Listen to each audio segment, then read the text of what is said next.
Academy of Sciences was created back by President Lincoln, actually, in 1863, as an organization with two main missions, a dual purpose.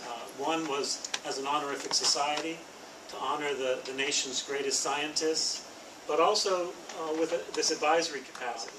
The National Research Council, where I work, is the operating arm. We're the professional staff that originally, when the NS was created, the members of the Academy just provided their advisory services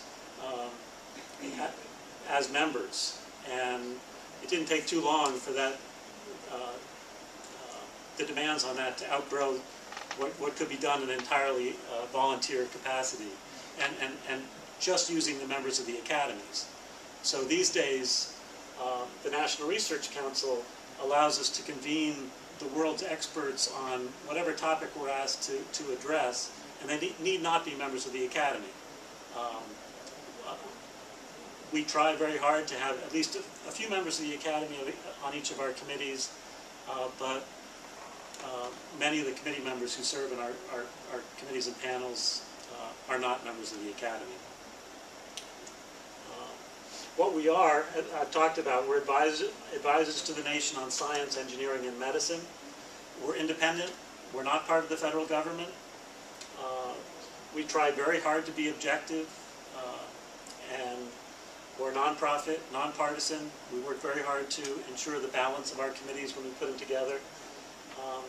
And what really is probably the greatest part of working for the academies is that we're able to draw on the leading experts.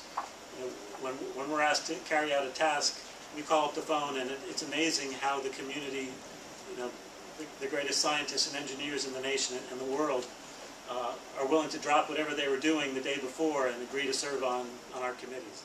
We do a lot of different kinds of review studies. I mentioned before, we provide a lot of review and oversight of government programs, and we have a whole host of committees in the climate arena.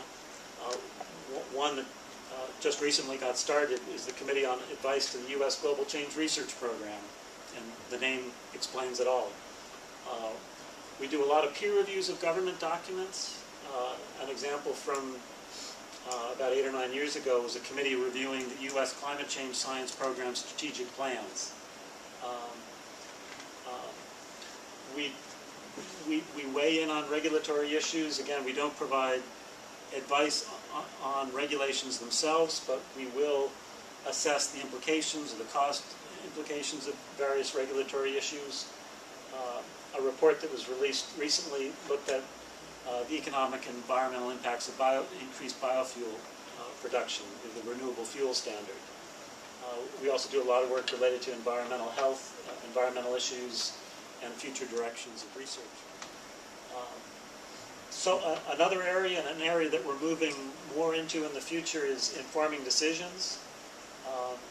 And I said before, we're not advocates, but we still do a lot of science and issue reports kind of trying to lay out the scientific parameters that scientists should be using in thinking about issues like climate change.